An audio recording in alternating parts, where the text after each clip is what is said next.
Today we're gonna dive deep into the world of illustrated travel journals once again, but with a twist. We are comparing two very different approaches. Journaling on location, while you're visiting a city and soaking up the sights and the sounds, versus creating your masterpiece at home, in the comfort of your living room.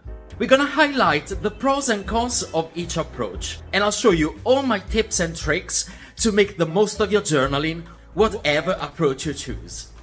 Hi everyone, this is Carlo and welcome back to my channel. Let's jump into the on-the-go journaling first. I decided to be a tourist in the city that I live in, London, and take you with me on a walk, filling in my travel journal in different locations. What we usually imagine when we think about this kind of approach is ourselves sipping coffee or a refreshing drink at a cafe, peeking through the window and capturing the scene. But also, if the weather is nice, we can find a bench in the park or a quiet patch of grass and sketch the vibrant life of a street market, or the facade of a church, or the city skyline. The pros of this approach: fresh impressions. You're capturing the raw emotions and details that you experience in the moment. Flavors, smells, sounds. It all goes right on the page when you draw and when you write on location. Experience. For sure, the all-around experience of journaling on location is alluringly cozy, romantic and bohemian.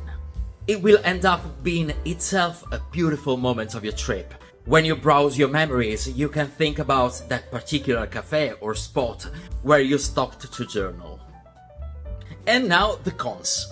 Limited time. You might not have the luxury of spending hours perfecting a piece. Sometimes, most of the times, you only have a few days in a city and you worked hard to save money for that trip. So, are you willing to sacrifice precious time that you could spend creating memories to sit in a cafe to journal?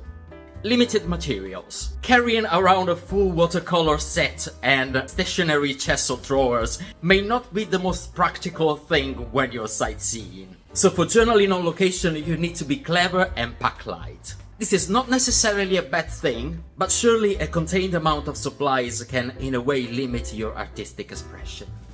Unpredictable environment. Sitting outdoors can mean dealing with wind, torrential rain, uneven surfaces, or curious onlookers, which can be fun too. Also, not all the cafes will allow you to work with watercolor on their tables. And for this, I have a tip for you in the second part of the video, so make sure you stay until the end. Now, let's switch gears. You are back home now, reliving your trip through your memories, your photos, souvenirs. You can now dedicate plenty of time to creating a more detailed, polished illustration and also crafting a heartfelt summary of your trip in words. What are the pros of back home journaling? As we were saying, a more refined artwork. You have access to all your tools, paints, pencils, markers, to create a beautiful piece.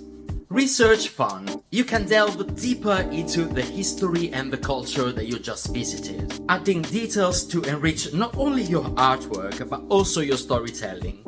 Maybe you want your journal to have historical notes, song lyrics, book quotes.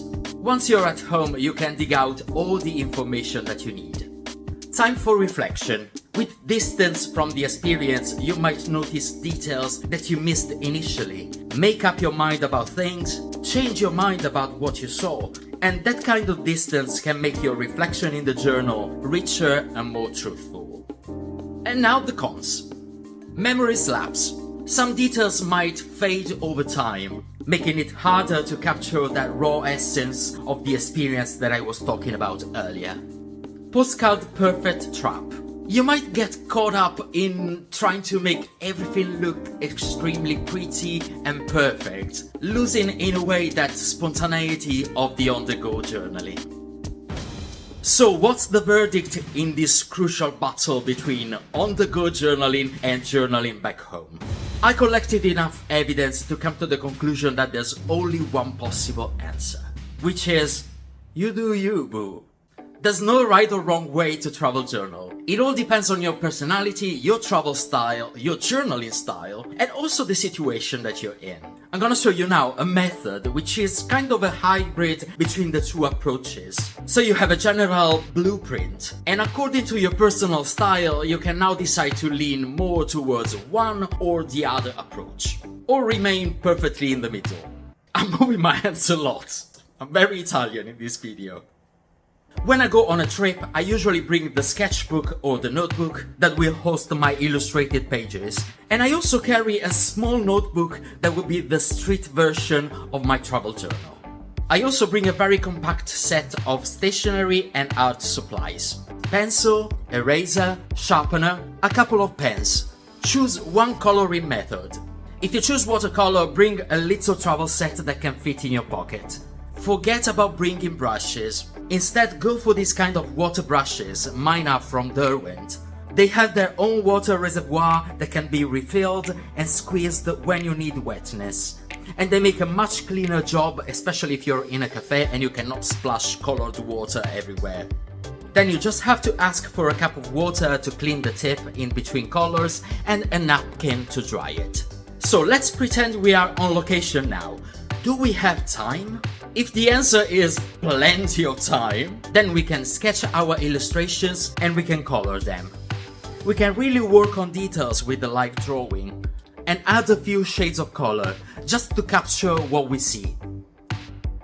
Take a picture of this view so you can refine the coloring furtherly once you're back home. If you have a little time but not much, just go for a basic sketching. Take a picture of the view and you can continue at home. You may not have time at all, and in this case it's crucial to document your trip in the best possible way. Take a lot of pictures and videos, and also keep all the paper scraps that you can find when on holiday, in terms of tickets, leaflets, cute napkins from cafes, cards, whatever, cause you can always add a little scrapbooking element to your journal and make it more tactile. And of course, we need to write journaling notes. When you are on your trip, write a lot of notes on your other notebook, the one that I call the street version of the travel journal. You will rewrite them or re-elaborate them once you are back home, so just write freely on this. If you can, write while you are living the moment. Otherwise, a good practice is to cut 10-20 minutes of your day in the evening before crashing in bed to write about the day that has been. Okay, now you are back home from your trip. This is the time to refine the illustrations you created on the go. You can add more colors, different media, special effects, now that you have all your art supplies. Use your reference pictures to fine-tune the details. Maybe you want to mark all the lines with a fine liner pen, or just keep them in pencil. You decide. Also, you can create entirely new illustrations based on the pictures that you've taken when you didn't have the time or the right situation to live sketch.